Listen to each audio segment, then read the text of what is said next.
আজকে আমরা দেখব যে কিভাবে আমরা এপিআই এর সাথে জাভাস্ক্রিপ্টকে কানেক্ট করতে পারি। এর জন্য আমরা যেই ওয়েটা শিখব সেটার নাম হচ্ছে ফেচ, অর্থাৎ কিওয়ার্ডটা হচ্ছে FETCH, এই যে এটা। এই কিওয়ার্ডের ভেতরে আমরা আসলে ইউআরএলটা বলে দিব, অর্থাৎ যেই ইউআরএলে গেলে আমি আমাদের এপিআইটা পাবো, অর্থাৎ এপিআই এর ডাটাটা পাবো, সেই ইউআরএল। আমি ব্রাউজারে যদি চলে যাই, এখানে একটা ওয়েবসাইট আছে যেটার নাম হচ্ছে জেসন প্লেস হোল্ডার। এইখান থেকে আমরা ডামি এপিআই হিসেবে কিছু ডাটা পেয়ে যাব। যদি স্ক্রল করে আসি, এখানে একটা এক্সাম্পল আছে, এটা দেখবো না, আমরা নিচে চলে আসছি। এখানে দেখেন, এখানে যে অনেকগুলো স্ল্যাশ দিয়ে বলা আছে যে স্ল্যাশ পোস্ট, স্ল্যাশ কমেন্টস, অর্থাৎ এই ইউআরএল এর সাথে আমি যদি এই স্ল্যাশগুলো দিই তাহলে এই টাইপের ডাটা পাবো। এটা ইউজার পাবো, টু ডু পাবো, ফটোস পাবো। তো আমরা যেটা করব, এখানে স্ল্যাশ ইউজার্স দিই, তাহলে দেখেন তো কি আসে।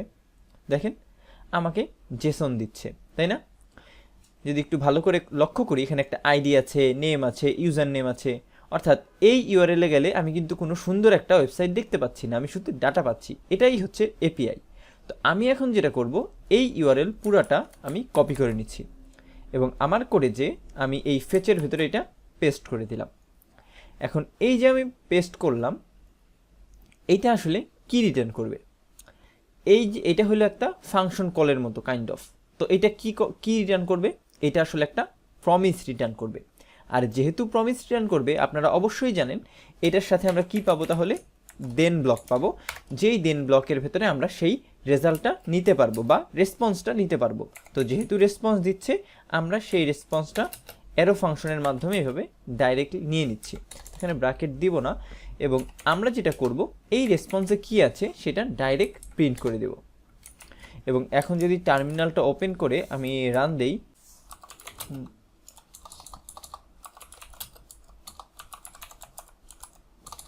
ইন্ডেক্স, আচ্ছা দেখেন এখানে ফেচ ইজ নট ডিফাইন্ড। এর কারণ কি? কারণ এই ফেচটা আসলে আমাদের একটা উইন্ডো অবজেক্ট। তো এইটাকে যদি আমরা ইউজ করতে যাই, আমাদের যেটা করতে হবে, আমরা একটা নর্মাল HTML ফাইল নিচ্ছি, যেটার নামও দিলাম index.html, এবং এই ফাইলের ভেতরে আমি বয়লার প্লেটটা নিয়ে নিচ্ছি এবং নিচে এসে সিম্পলি আমাদের স্ক্রিপ্টটা ইনক্লুড করে দেব, যেটার পাথ হচ্ছে src, পাথটা হচ্ছে সেটা। এখন উইন্ডো অবজেক্ট যে বললাম, এই উইন্ডো অবজেক্ট কি? উইন্ডো অবজেক্ট বলতে বোঝাচ্ছি হলো এটা আমাদের উইন্ডো, অর্থাৎ আমাদের যেই ব্রাউজার আছে সেখানে প্রোভাইড করে, বাট আমাদের নর্মাল নোড যেটা ইনস্টল করা সেখানে আমরা এটা পাবো না। ওইটাও ইউজ করা যাবে, বাট সেই ওয়েটা আমরা এখন শিখছি না, আমরা জাস্ট উইন্ডো অবজেক্ট দিয়ে ইউজ করাটাই শিখছি। তো এইখানে যেই ফেচটা দেখলাম আমরা, এই ফেচটা এখানে অলরেডি চলে এসেছে, এবং আমি যদি এই index.htmlটাকে লাইভ সার্ভারে ওপেন করি এবং ব্রাউজারে এসে যদি আমি এটা দিই, কিচ্ছু দেখা যাচ্ছে না। বাট ইনস্পেক্ট করার পরে আমি যদি কনসোলে যাই, একটা ইরর আসতেছে, এইটা আমরা এখন দেখছি না। বাট যদি আমি রেসপন্সে যাই, এটা একটা রেসপন্স প্রিন্ট করেছে, এই যে এই ইউআরএল সাপেক্ষে একটা রেসপন্স, এবং এই যে ওকে ট্রু, অর্থাৎ প্রপারলি রেসপন্সটা দিতে পেরেছে। তো এইখানে যে ডাটাটা আছে, এই ডাটাটা কিভাবে পাবো? ডাটাটা কিন্তু এই রেসপন্সের ভেতরেই আছে, বাট আমরা কিন্তু এই রেসপন্সটা এভাবে ইউজ করতে পারবো না। এইটাকে আমাদের একটা ফরম্যাটে নিতে হবে। তো আমরা কোন ফরম্যাটে নিব? আমরা নিব response.json, অর্থাৎ জেসনে কনভার্ট করে ফেলতেছি। তো যেহেতু এটা কনভার্ট করব, এটা আবার একটা প্রমিস দিবে, তো এইটাকে আমরা রিসিভ করব দেন দিয়ে, আবার দেন ব্লকের ভেতরে যাব, এবং এইখানে যেই রেসপন্সটা আসবে সেটা হচ্ছে আসলে আমাদের অ্যাকচুয়াল ডাটা।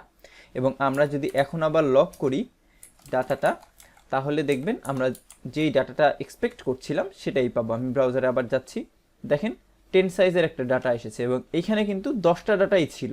আমরা ডকুমেন্টেশন আপনারা যদি খেয়াল করে থাকেন, এখানে লেখা ছিল যে 10টা ইউজার। তো এটা যদি এক্সপ্যান্ড করি, দেখেন প্রথমে ID 1 এবং নাম হচ্ছে লিয়ান গ্র্যাহাম, এরকম কিছু, এবং এখানেও কিন্তু সেম নামটা, অর্থাৎ এই ডাটাটা কিন্তু খুব সহজেই আমরা এখানে পেয়ে গেলাম। তো এই হলো নর্মাল ফেচ করার ওয়ে। এখানে আরও কিছু বিষয় মাথায় রাখতে হবে আপনার, যেমন আমরা এখানে যেমন দেন ব্লক লিখেছি, আমরা চাইলে এখানে ক্যাচ ব্লকও লিখতে পারবো, যে কোনো ইরর হলে যেন এইখানে সেটা রিসিভ হয়। সরি, আমরা ডাবল ব্র্যাকেট দেবো না, এখানে আমরা সিম্পলি আবার লক করে দেবো ইররটা। বাট এখানে একটা জিনিস আপনাদের মাথায় রাখতে হবে, এই যে আমরা ইররটা লিখলাম, যদি আমাদের এইখানে কোনো ইরর থাকে, যেমন আমি এখানে লিখলাম ইউজারের মাঝখানে একটা 4 দিয়ে দিলাম, এবং এখন যদি ব্রাউজারে যাই, দেখেন এখানে কিন্তু ইরোরটা দিয়েছে আলাদা করে, বাট এখানে একটা প্রোটোটাইপ চলে এসেছে। এটা কিন্তু আমাদের এই ক্যাচের ইরোর না।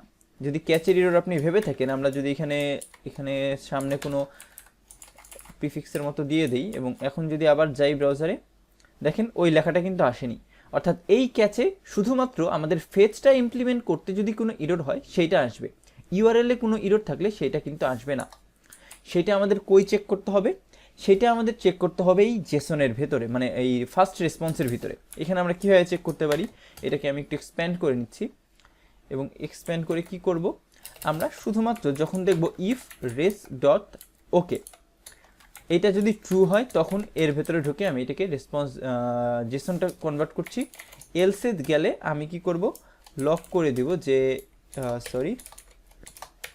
ইরোর, এবং আমি আবার এটা চেক করার জন্য এখানে র্যান্ডমলি একটা ভ্যালু দিলাম, এটা একটু ফরম্যাট করে ফেলি এবং এখন আবার ব্রাউজারে যাই, দেখেন ইরোরটা প্রিন্ট হয়ে গিয়েছে। তো এই হলো মেনলি এটার কাজ। এখন আপনাদের একটা জিনিস মাথায় আসতে পারে যে আমি যেটা বলেছিলাম যে আমরা চাইলে ডাটা সেন্ডও করতে পারি, এবার রিসিভও করতে পারি, এটা কিভাবে? এর জন্য আসলে আরও একটু ডিটেলসে জানতে হবে আপনাদের সিস্টেমটাকে, বাট সেটা আমরা আলোচনা করব না। বাট আমরা যদি এখন আপনাদের জাস্ট সিম্পলি বলে দিই, যখন আমরা এইখানে ডাটাটা লিখছি, মানে ইউআরএলটা লিখছি, তখন এটা আসলে একটা গেট রিকোয়েস্টের মতো কাজ করে। গেট রিকোয়েস্টটা যদি আমি এক ওয়ার্ডে বলি, এটা হচ্ছে যদি আমরা ডাটা নিতে চাই সেটাকে আমরা বলি গেট রিকোয়েস্ট, আর যদি ডাটা সেন্ড করতে চাই সেটাকে বলি আমরা পোস্ট রিকোয়েস্ট। তো এই গেট পোস্ট এটা বোঝানোর জন্য এই ইউআরএল এর পরে কমা দিয়ে আমরা চাইলে একটা প্যারামিটারের ভিতরে সেগুলো বলে দিতে পারি যে আমাদের মেথডটা কি, গেট নাকি পোস্ট। তো এইখানে যেহেতু কিছু বলে না দিলে এটা গেট হয়ে যায়, আর পোস্ট হলে মেথডটা এখানে আমরা গেটের পরিবর্তে এখানে লিখতাম পোস্ট। তো গেট আর পোস্ট নিয়ে আমরা পরবর্তীতে আলোচনা করব। আপাতত জাস্ট জেনে রাখেন আমরা মেথডটাও কিন্তু ডিফাইন করতে পারি, চাইলে এখান থেকে ডাটাও পাঠাতে পারি, সেটা সেকেন্ড প্যারামিটার হিসেবে এভাবে। তো আশা করি বুঝতে পেরেছেন যে কিভাবে আমরা এপিআই থেকে ডাটা নিয়ে আসবো এবং এটা চাইলে আমরা আমাদের ওয়েবসাইটে ইউজও করতে পারি। তো আজকের ভিডিও এই পর্যন্তই, আশা করি বুঝতে পেরেছেন। সবাইকে ধন্যবাদ।